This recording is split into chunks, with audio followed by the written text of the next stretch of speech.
Kau jangan ingat dengan bunga ni kau boleh apa, kau nak aku terima kau balik lah. Perempuan apa ni? Lepas tu kau hantar aku bunga macam gini, ingat kau ke? Mantap lah.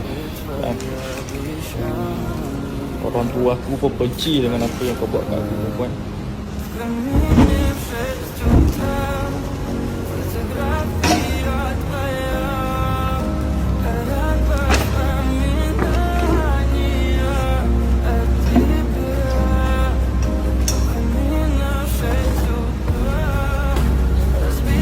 Setahun lebih tau aku kena tipu dulu. Lepas tu kata dah cerai, dah perlu cerai, masih lagi bini orang. Aku rasa kau memang perempuan yang paling aku malas lah nak kau ada anak perempuan.